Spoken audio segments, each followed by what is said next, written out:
fight's not over. Stop the fight! People. Everybody, I come here for everybody. Kill everybody. I'm the champ. I'm the king. Kill everybody. Ah! All right, for the next fight, we have Andrea Lee versus Miranda Maverick. I'm doing Andrea Lee. I don't understand why everyone is still so behind Miranda Maverick. I haven't seen any improvement in her game in like so many fights.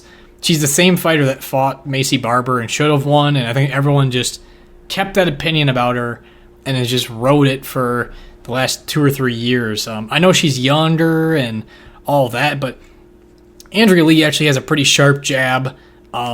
She has a decent grappling base herself. You know, she got Macy Barber down multiple times. I thought she should have won that fight as well. And Miranda Maverick, she struggled with other girls that can grapple, like Jasmine, and obviously Erin Blanchfield ran through her. But I see Lee being a little bit more dangerous of a striker on the feet. And the one scare could be she could lay on her back too long, which happened in the Viviane Araújo fight. Other than that, I'll take her by decision, and I'll tell you what, at the price, it's a pretty fucking good number, plus 170 for her. So I'm looking at that. What do you think? Yeah, I mean, I think the worry would be just Lee getting caught on her back and some of those grappling exchanges. I think Lee's a better offensive grappler than she is defensively, so I think the same could be said for Miranda Maverick as well, too. So you saw Jasmine was kind of throwing Maverick around in that fight, so I don't think many people anticipated that at all, so... Yeah, I think Lee's striking's okay. It's pretty basic, has a decent jab, and Maverick doesn't really have much to offer on the feet. So, if she's probably gonna be trying to get this to the mat, but if she's not, I think Lee could win this on the feet here. Yeah, and the hardest part is these chicks' IQ, like fight IQs. I feel like if Lee just got up in this fight, which she totally could if she does get taken down, she'd win the fight. And probably the same goes for Miranda Maverick. But they always struggle with getting up. You know, Lee got destroyed by Natalia Silva. Not too crazy. She also did head kick Viviane Araújo in that fight and nearly knocked her out. And punched, then almost head kicked, knocked her out. So there is like high moments in her career, in my opinion, you know, still stopping some fighters, and I think she's just more dangerous. And I think the line is totally twisted. I think it's crazy that 88% of the community are picking Maverick, so I'm going to go with the underdog here in Lee by decision. Okay, for the next fight, we have Val Woodburn versus Oban Elliott. Going with Oban Elliott. It feels goofy that out of all the people that could have possibly fought Bo Nickel, that Val Woodburn was the one that he picked out, because Woodburn had not many accredited fights, and if you just watch his film, man, I mean, he's mostly just a small dude, super beefy, pushing people up against the cage, and doing some dirty boxing in there if he can. It doesn't look good. It doesn't look like an MMA fight. It just looks like a clinch up against the cage, small town fight. And Oban Elliott, he's a point fighter. He's going to be on the outside. Hands will be a little bit low, but he'll dart into range with kicks and punches. And I think he can easily win this one by decision. What are your thoughts? Yeah, I mean, I do feel like Elliott will win this fight. Yeah, he can't really take too much from Woodburn's performance in his last one against Bo Nickel, but yeah, I mean, his previous performances in the regional scene weren't all that impressive, so yeah, I think Elliott will be able to use that left kick. That was a pretty good weapon in his last one, and he did have some grappling ability. He had some good entries when his opponent in his last one would overextend, so I feel like he'll be able to work in some grappling and point fight a little bit and win a decision here. I would imagine it'd be kind of hard for him to keep Woodburn down just because he's so thick and dense and small. Low center gravity, yeah, too. Like getting under his like hips would be kind of hard just with how big his upper body is and all of that. But I could see them being on the fence and Elliott, being better on the fence per se, and then at range better. The only worry would be Elliott slowing down. He looked like he got tired in that Brito fight, and then he was also rocked terribly badly where the fight almost could have gotten stopped. When Elliott's lost, he has 2 losses, and both of them were by finish. And in that the Contender Series fight in his last one, he was getting hit pretty good times there. So he didn't really seem to move his head all that well. Yeah, he's mostly just like staying far enough at range to where he can't be hit or darting into where he can in a way. Right. So. Right. All right, Oban Elliott by decision. Okay, guys, for the next fight, we have roided up Josh Quinlan versus Danny Barlow. I'm going Danny Barlow. I on my notes, I wrote with this guy. If you watch his Dana White Contender Series fight, he looks like Memphis Leon Edwards. He's also a southpaw, so it makes it a little bit cooler. Left-handed, bro. I mean, I feel like he's just going to counterpunch Quinlan into the dirt. Quinlan's chin looked pretty good against Trey Waters, but we also didn't see Trey Waters commit to many strikes in that fight. So Danny Barlow, he likes to, as soon as someone makes their first move, he's on the counter heavy with that left hand, with his massive reach. I also think it looks like he has huge hands in his gloves. It looks like a punishing strike every time he throws it. We're going with a first-round knockout for Barlow. It feels like a fun little fight here. Yeah, I definitely like the under. Both these guys have KO power. Both of them are finishers. Barlow with that left hand, and Quinlan typically with his right. So I see one of these guys going down, but I just think Barlow has a longer reach and better range management, and I feel like he'll be able to put Quinlan's lights out pretty early here. Josh Quinlan's range management IQ was absolutely awful versus Trey Waters. I mean, like, this is a guy, too, that can only throw one big strike at a time, and against a guy like Trey Waters, it was like just him doing his thing where he darts in and he just grunt yells, like, "Rrr!" And he misses by a mile, and Trey Waters just jabs him in the face. Like, if that's happening at that level with Trey Waters who's just going to touch him at range, what's going to happen when Barlow commits to a strike? But red flag, I think, on Barlow's side would be possible cardio.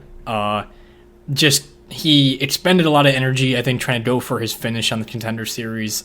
But I do like an under in this fight. I think both these guys are very violent. Barlow, if he's going to try to counterpunch, that means he's also going into sometimes a 50-50 where he could lose that battle. So Quinlan does have big power. He's a roid boy. Everyone remembers that. So yep. And as Jason Witt, if you remember that, they couldn't have it at one place, but they could the next week after. Something with those roid rules in one state versus the other. So I remember it was San Diego. It was something with San Diego. He could test and go through with the fight there, but like not in Nevada. So something. Yeah, this is in California too. So he might be on the roids. So. True. We'll see. All right, Barlow KO round 1. All right, for the next fight we have Mingyang Zhang versus Brendson Ribeiro. Going with Ribeiro, I feel like that he showed up as an underdog on his Dana White's Contender Series fight and won. Zhang came through as an underdog on the road to UFC against Toikos, but I think Ribeiro is so long with his jab. It's a little bit wild, his game's a little bit wild, but he's there to knock people out and for crazy fights. And that under 1.5 should play. It should really, really, really play in a fight like this. And I'll take Ribeiro with a round 1 knockout. Yeah, both these guys are dangerous, and both of them get finished as well, too. So Zhang, he has 6 losses, and 5 of them are by finish. He's only been to 1 decision, and he lost that decision. And same thing for Ribeiro. All of his wins and losses are by finish, except for one decision. So both these guys finishers, and they like to get finished as well. So definitely like the under 1.5 as well. But yeah, Ribeiro with the long long range and reach. So that's what I like here. Zhang's level of competition is not good at all. Besides the Tokos one in his last one. I still feel like that guy was shit too. That was the Yeah, I mean he was 7-2, but the ones before that 1-3, 6-9, 9-6, 5-8, 2-2. Yeah. And his wins against these guys aren't even aging well. The guy who was 1-3 is now 2-6. So I mean the guy who was 6-9 is now 6-11. So his wins aren't even aging well.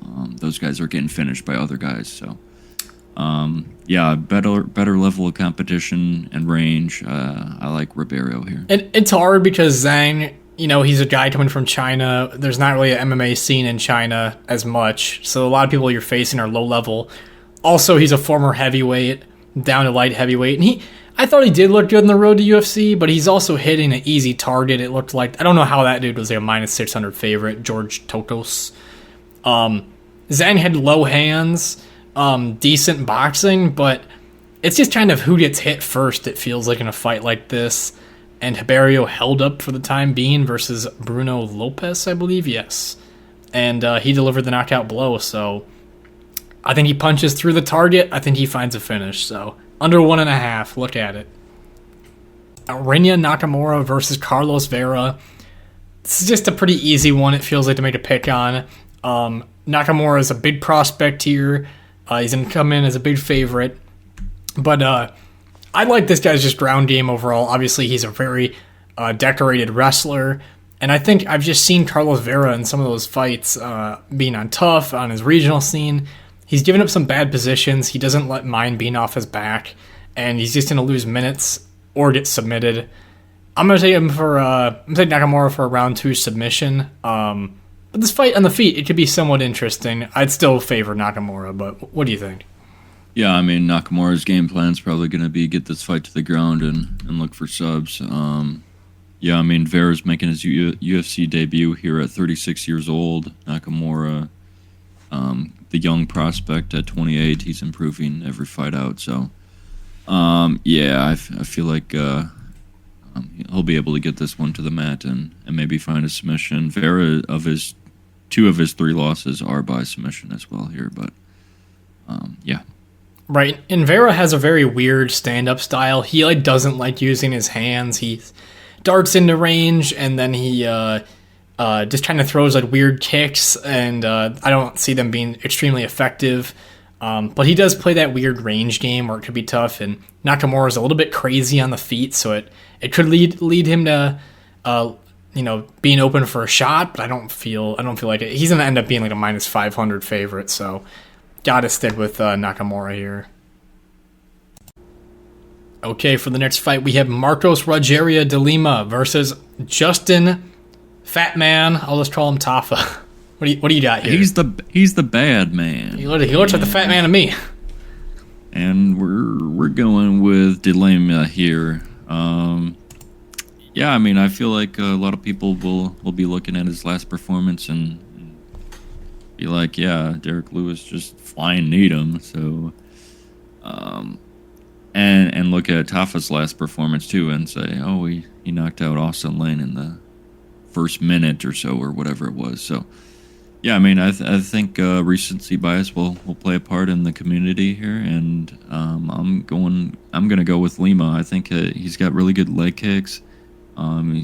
He's got a high guard too, so he's not getting hit all that much. And I like his grappling ability. I think he'll be able to wear out Tafa on the cage and be able to get some trips and take him down some and finish Tafa and wear him out. So, yeah, I mean, Tafa's obviously super powerful, like every heavyweight is, but I think de Lima will be able to get him on the ground, get him up against the cage, and just wear him out.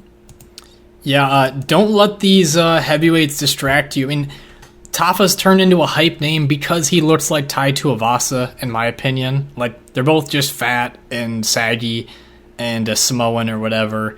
I guess, do you call them Samoan if they're from, like, Australia, New Zealand area? I'm not even totally sure.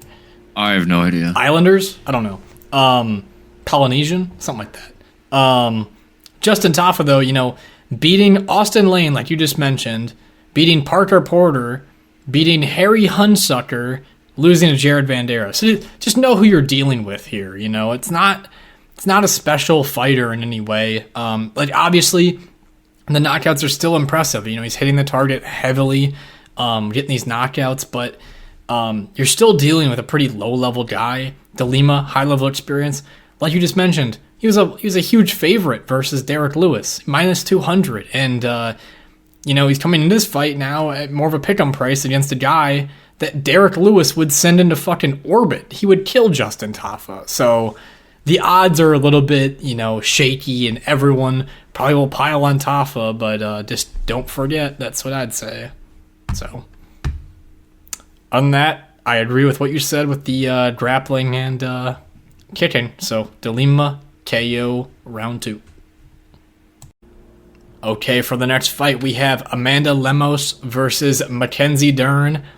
Both girls coming off of pretty bad performances. Lemos in a title fight, Dern against Andrade. We're going to stick with Lemos here. If you guys have known this channel, or at least known me on this channel, I've never been in high on Mackenzie Dern. I think she gets hyped because people get boners for her for some reason. And just going back, it feels like a string of performances, other than the Angela Hill one, which was a good performance, just unimpressive. I thought she lost to Tisha Torres. In a main event, lost to Jan. Obviously got KO'd by Andrade. And, leaving her chin up in the air, that's one thing. But for a jiu-jitsu girl, she cannot shoot a takedown. At least Jillian Robertson can shoot a takedown. Mackenzie Dern cannot shoot a takedown. So, I just feel like Lemos can clip her in the stand-up. I'll go for a round 2 knockout. Mackenzie Dern's technique got so bad as time went on in that second round. I think it could open up for another big punch we could see. So, what do you think? Yeah, it feels like every time Dern fights a higher level fighter, she's typically losing these fights. So, yeah, Lemos, I feel like she'll be able to catch her at some point here and probably find a knockout. That's probably how I see it happening. And what's probably going through the normal fan's brain is like, oh, Lemos got completely out-grappled by the strongest women in the division with insane cardio and wrestling in Weili Zhang, and they'll be like, oh, well, that's what Mackenzie Dern will do here. I don't think Mackenzie Dern can land a takedown. And I see Lemos just using her weapons better at range on the feet. And Dern, at times, she can actually have some decently powerful jabs and strikes, but it just doesn't all come together. So, got to stick with Lemos. All right, Lemos KO round 2. Okay, for the next fight, we have Anthony Hernandez versus Roman Kopylov.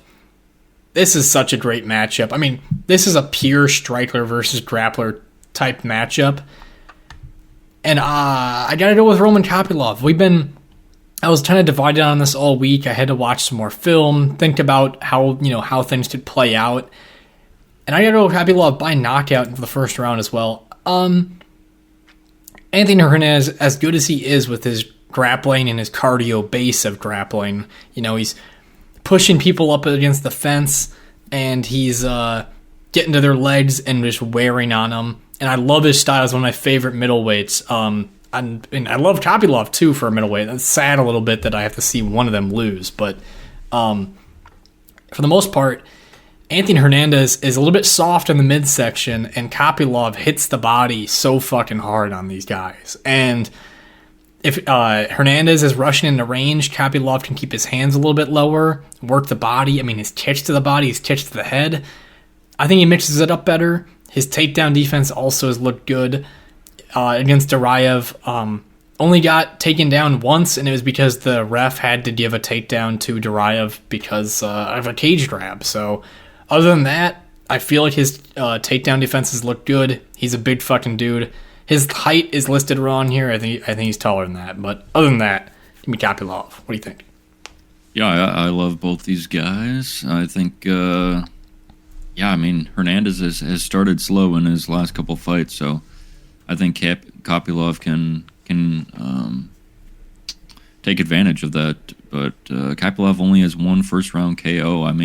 Most of his his KOs are just from volume and accumulation of damage and just wearing on these guys. So he works the body really well. In his last fight against Josh Fremd, I think it was either late in that first round or early second round, where it was on one of Josh Fremd's entries, going for a takedown. He got him up against the cage, and when they were when he broke the clinch, and he kneed Fremd right in the gut. So you could see like Fremd like didn't like that at all. He was protecting that a little bit, and I feel like Kopylov's body work here will be able to put Hernandez out in that first round. And we saw Hernandez get finished by Kevin Holland with a knee to the body in the first round. That's not a very good tell. And something else I really like that I saw with Kopylov's takedown defense is against Duraev, he was getting 2 arms for the underhook on the cage defense, and then he shoved Duraev one direction while moving his feet, which a lot of people struggle to really do. I think he did that really well. So I'm hoping he can carry some of that over into this fight. Again, I love Anthony Hernandez. He can get people to the ground, and his like nonstop pressure and pace with trying to do damage and submissions. I love all that shit. But Kopylov's a punisher, man. And obviously, as this fight goes later in it, it favors Hernandez. But I'm gonna stick with the punisher in Kopylov. So, any more thoughts? Yeah, I mean, Kopylov's, even his body kicks too. Those set up the head kicks too. So, especially in the Ribeiro and Fremd one, he was working those body kicks, and then one up top. And Soriano too. He was eating up his body as well. So, love Kopylov's body work here, and I think it'll pay dividends in this fight as well. All right, Kopylov, round 1, knockout. All right, for the next fight, we have Merab Dvalishvili versus Henry Cejudo. Going with Henry. What a tough fight we have here to call out, though. Henry now 37 years old. Debatably won the title in his last fight against Aljo. Very close rounds to score. And we got Merab, the takedown shooter. That's pretty much what he does, facing Olympian. And I think Henry is fast enough to react and stay away from the takedowns, whereas Petr Yan did not adjust his style to account for Merab's wrestling whatsoever. And Henry's going to be fast, and he's going to be able to move out of the way of a lot of those things. And even if they are shot, Merab's still not racking up damage. And I think in a 3-round fight, Henry can win 2 of the rounds. Lead kicks, I mean, Petr almost swept Merab off his feet some of the times with those lead kicks. So, going to stick with Henry by decision. Not totally confident. No, not looking at a bet on this fight. So, stick with Henry. Yeah, tough fight to call, obviously. And no one wants to pick Merab. So, yeah, I think Henry's for Merab in his last fight against Petr Yan. I mean, Petr Yan's guard was just so high. The takedowns felt a lot easier. I don't think Cejudo will be playing like that. I think he's got that, like karate stance, and he's got really good hips too. So, obviously the former Olympian. If you didn't know, now you know. Yeah, I think he'll be able to land more damage in at least 2 of the 3 rounds here.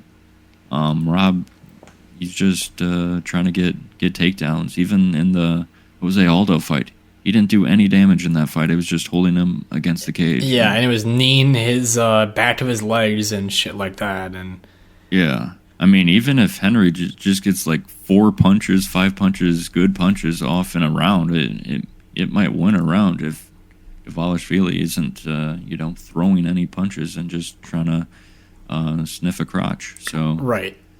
Yeah, I mean, I want Henry to win. It's probably a biased pick from me, but yeah, Henry. I like Henry here. I try to step back and look at it and really try to eliminate my bias, but truthfully, I don't see a lot of amazing parts of Merab's game other than obviously his cardio and just willingness to attempt takedowns. Like we said, he doesn't even finish most of them. But the thing is, just going for him, and his striking really doesn't even look that great. It's more the threat of the takedown that opens up that option, and I think Henry could at least be less scared of the takedowns to where he can make that advantage. But again, I feel like Henry as well in the Aljo fight, I was like, Aljo didn't do anything with his takedowns, and yet I think for the most part that won Aljo the fight, so it's tough. But sticking with Henry, hopefully Merab loses and we don't have to hear about him as much. So there's your bias. Yeah. Yeah. Well, Henry is 37 now, but he still looked really good coming off of a 2-3 year layoff in his last one. So hopefully he's still performing well here in this one. Hard part is also this isn't his natural weight class. Like, he should be a 125er. He was more fit there. Aljo had 4 or 5 inches on him and probably a lot more weight at fight time. So a little bit better of a matchup here for him in terms of size. So, all right. Cejudo by decision. Okay, for the next fight we have Geoff Neal versus Ian Gary. Going with Ian Gary. As much as, everybody probably wants to pick Geoff Neal in this case, and I do think Geoff's a phenomenal fighter, Ian Gary's just got a style that is, very hard to beat. And, his fights that he's, people think he should have lost or he's close to losing, he's only getting hit with one punch in those fights. And that's what you have to digest in those, is he only got hit by one punch from Kenan Song, and he got hit by 2 or 3 from Jordan Williams. And he's got this style like Israel Adesanya, where he's just going to be on the outside, poking and prodding you to a decision. And Geoff Neal has to be the guy marching forward through the strikes in order to find his, and it's just going to be an uphill battle. So I'm going to stick with Ian Gary. Everyone's rooting for Geoff Neal. Everyone knows that. So what do you think? Yeah, I mean, I think you got to go Gary here. Just range management and, just his jab. He's tough to hit, like you said, prodding around the cage like that, circling the cage. He does a really good job of that, and his leg kicks too. We saw in his last one that was probably should have finished Neil Magny just from the leg kicks in his last one. But yeah, I feel like this will be a tough fight for Neal. Gary's just such a tough opponent to go against. Just circling the cage, and he's just tough to hit, like you said. Kenan Song got him with one, but I think it'll take a little more than that to Geoff Neal to win here. Right, and he just mitigates risks extremely well. He's not putting his head out there to be hit very often.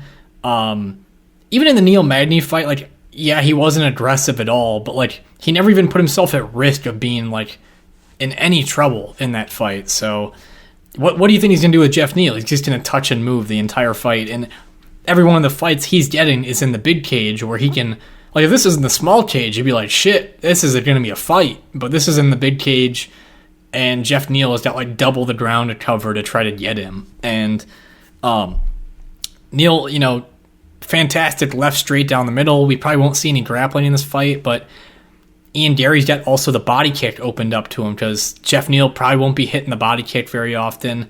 Ian Gary's got that option. He's got the head kick. We also saw Geoff Neal, get beat by Wonder Boy, which is, there's no shame in that, but it's a similar type matchup, so something to think about there. Yeah, I think Gary's kicks in his last 2 fights especially have been super good. He was working the body on Rodriguez with the kicks, and then went up top and clipped him there. So, and then obviously in the last one he was just eating Magny's leg apart. So, I feel like he'll probably lean on that here too. All right, we'll go with the cut by decision. All right, for the next fight we have Robert Whittaker versus Paulo Costa. Going with Bobby Knuckles. Paulo is just. I wanted to be the biggest Paulo believer when he fought Izzy. I thought, I was on him on that fight. I thought, Paulo's just a wrecking ball. He's coming forward. He's doing so well. And he's just been lost ever since that Adesanya fight. too much wine, drink too much wine. I don't know if I'm doing a good Brazilian accent, but I don't know. He just hasn't looked good. Losing to Marvin Vettori, missing weight, the Rockhold fight. Mike Perry finished Rockhold with a tooth chip, and Paulo Costa can get him out of there. A little bit tough, obviously, at elevation. Whitaker, obviously the high-level experience, all shown there for him, darting into range with his normal style. We all know him so well. I'm going to have to sit with him by decision. Honestly, not super confident. We've seen Whitaker's chin give out a lot before, Rocked by Yoel Romero, rocked by Izzy, finished by Izzy, knocked down by Izzy in that fight, finished by Duplessis. He has been even touched. Till rocked him. Yeah, Till. I mean, there's a lot of people hitting his chin. So Paulo hits hard. It's a question if he does hit him. But yeah, go with Whitaker for me at least. Yeah. No confidence for me really in this fight. Obviously, I like both these fighters too. So Whitaker's coming in. What is this? 4, 5, 6 months, maybe 6 months probably from his last KO loss against Duplessis, and for Paulo it's like a year and a half, around there, I'd imagine, since his last one. So, yeah, tough fight to call. I mean, I feel like it'll be closer to like Paulo Izzy style. Like I just feel like the styles of Whitaker and Izzy are similar. In that sense, that they're tough to hit, and yeah, I mean, I don't think that Costa will be able to touch Whitaker. Whitaker touches, darts in, and he's tough to hit. But when he does get hit, it's no bueno. So yeah, no bet from me, obviously, in this one, but I'll take Whitaker by decision. I hope to see some good high kicks in this fight. Paulo has very good high kicks that people just don't really think about. He had a flush head kick on Vettori that Vettori ate. He's got the one on Romero that everyone remembers. I do love his high kick. I mean, Whitaker's way better at hiding his high kicks, but I wouldn't say they're quite as powerful. But this will be interesting. Again, low level of confidence. I don't feel as hyped for a fight like this. I don't know why. It just feels like both of these guys are kind of stuck where they are in the division. It's hard to go up or down. I think if Whitaker won the last one against Duplessis, I feel like this would be a different story. This would be like, I don't know. Maybe this is a title contender fight. I have no idea. It just feels weird, doesn't it? Yeah, it does. I mean, it just feels like if Whitaker beat Duplessis, then it definitely would be a title contender. Even if Paulo wins, I don't know if they'll ever put him in a title fight again, just with how much bullshit he's to deal with. So, yeah. Sticking with Whitaker, Bobby Knuckles by decision. Okay, guys, for the main event, we have Alexander Volkanovski versus Ilia Topuria. As always, guys, drop a like, leave a comment, subscribe. Check out the Patreon. Get some free money. Beat the line movement. $5 a month, pretty cheap. Affordable for everyone. You make all that money in 1 week and pay for the whole year. So anyway, we're going with, at least I'm going with Volkanovski in this one. What a fight, I have to say. I love both these guys. I think they're both phenomenal fighters. I think I like Volkanovski's experience against high-level strikers a lot more than I like Ilia Topuria's. And Ilia, well, I think he would beat a lot of people in the division. I'd love to see a matchup against someone like Max Holloway as well, where he's putting more of a striking match that's a little more complicated. Because Josh Emmett, just going back and watching that rematch, Emmett's just biting down on the mouthpiece, going left hook, right hook. It's a little bit easy to see. And Topuria's just pumping him with the jab. I think Volkanovski just brings a lot more to the fight in terms of stand-up. He's got the leg kicks. He's got much better movement. He darts into range a lot better. He's got a nice reach that also accommodates for that style. And Topuria is so heavy on that lead leg. I think Volkanovski can kick it a lot. And I'll say him by decision, then I'll let you talk about the fight, then I'll talk about the fight, and then you'll talk about the fight, then I'll talk about the fight, and we'll end it somewhere around there. What do you think? Yeah. It's obviously a huge step up in competition for Topuria, especially with the striking ability of Volkanovski. But I like Ilia Topuria's speed, timing, and power. Hold up. Before I interrupt you, how is Volk 70th in the world ranked at lightweight? On Tapology. That's just fucking hilarious. Because he's 0-2 in lightweight. I mean, he fought for a belt twice. Yeah. Anyway, sorry. Yeah, anyways, speed, timing, and power. Ilia Topuria's got all that in his hands. The one thing that would worry me that you brought up is leg kicks. He went like the first 3.5 minutes in that Josh Emmett fight without throwing a leg kick, and Josh Emmett's really not really throwing leg kicks out there. But when Emmett did it, you could tell it did have an effect on Topuria. But Topuria did have good leg kicks too when he did throw them, which was rare.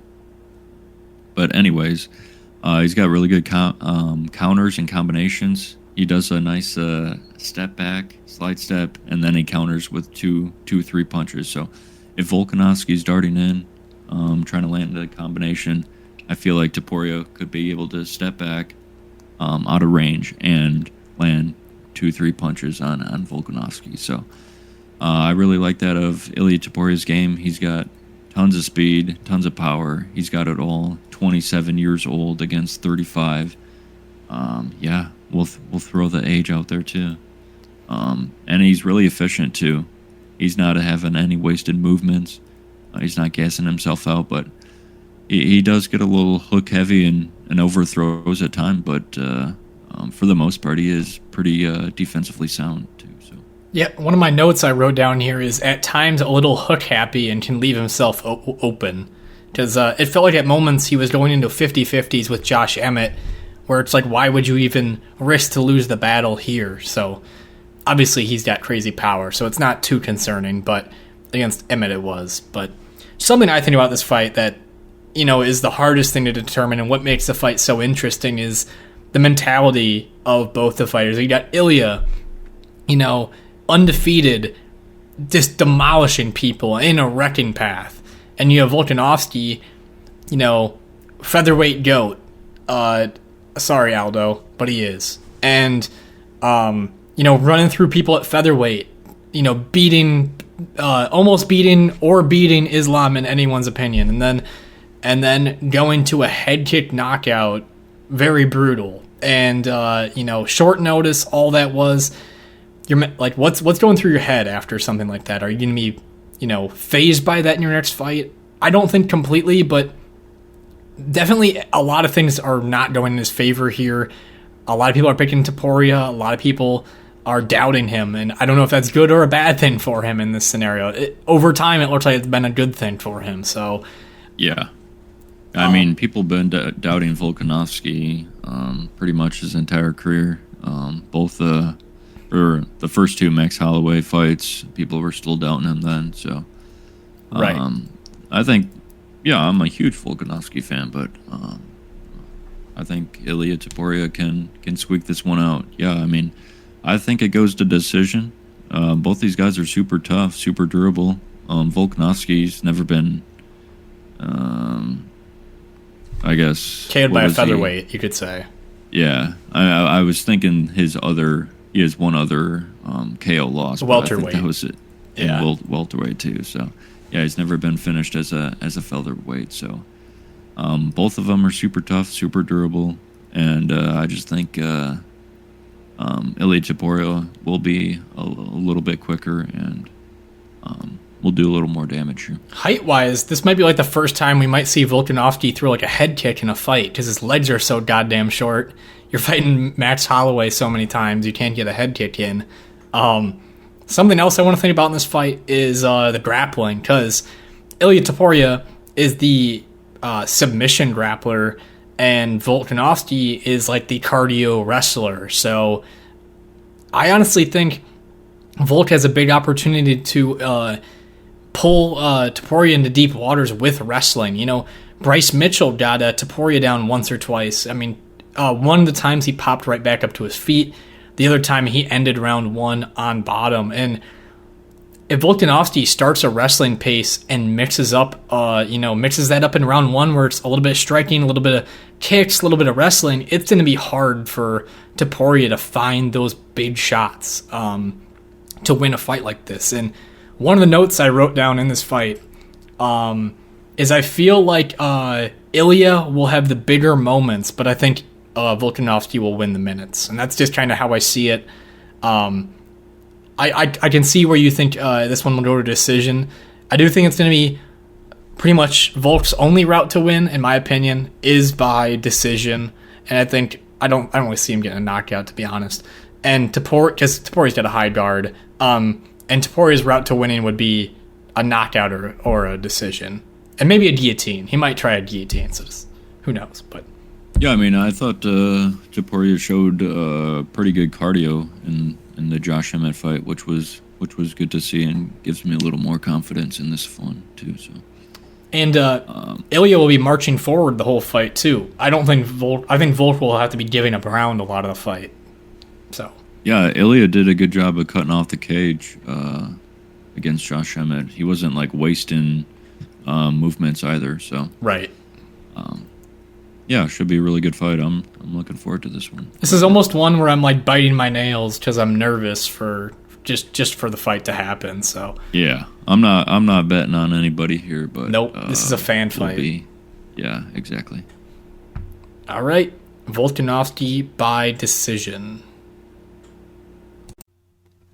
All right, guys, quick recap of Hermansson versus Pfeiffer in the UFC Apex. A positive card. Kind of what we planned. Betting small, win small, if not a sweep, which we were, it could have happened here. First of all, Aori Quinlan, you owe us some money, man. That nut shot thing. I mean, they're wearing cups. I highly doubt that it was as severe as it was. He was in the same position, doing the same thing for. He stood up straight, and he would go back down in his crunch position, and it was his way out of the fight. But,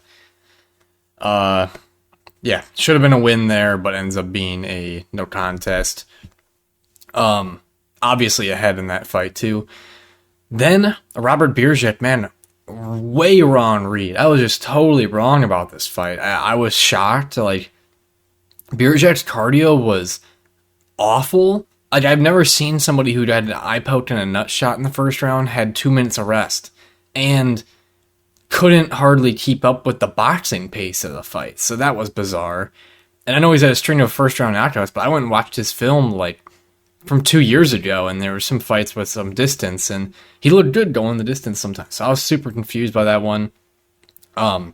Doing the same thing, just throwing one big strike at a time, and Topuria just moved backwards just fine. Also, his head movement was pretty awful, but Topuria gets the win. Then prop bets. I actually had to miss some of these fights because I was out doing something, so I got to see, at least on my phone, the highlight of Gregory Rodriguez hitting that under 2.5 rounds. Like I said, Gregory Rodriguez is just so violent that under had to play, and we hit it plus 110 for 1 unit. Yes, sir. And then finally, Trevin Giles and Carlos Prates took Prates by finish, and it's just because Giles' chin, man. I mean, that was like the third punch I think I counted in that fight that Prates threw, and it knocked out Giles. So not too surprising there. Obviously, he was behind on the scorecards, but it's one shot that counts for that dude, and I still think he's very good. The only fights we got wrong were, where are we? Devin Clark, we got him wrong. Got the last 3 wrong, and it was Pateria was the one. We picked Feely, Dan Ige won, and then we picked Pfeiffer and Jack Hermansson. So other than that, everything else was correct. Couple Carson snagged a nice little live bet on Hermanson, for a unit or something, but we didn't report it just because no one posted it. Therefore, it's kind of hard to document, after the fact. So, but he had a nice little snag there. But yeah, other than that, little positive card. And again, Aori Quinlan, you owe us some fucking money. And of course, bets will be out for UFC 298. They will be out Thursday. And as always, the bets are on the Patreon. If you guys want to check out the Patreon, get all that shit's early. And of course, thanks for hanging out with us. Peace.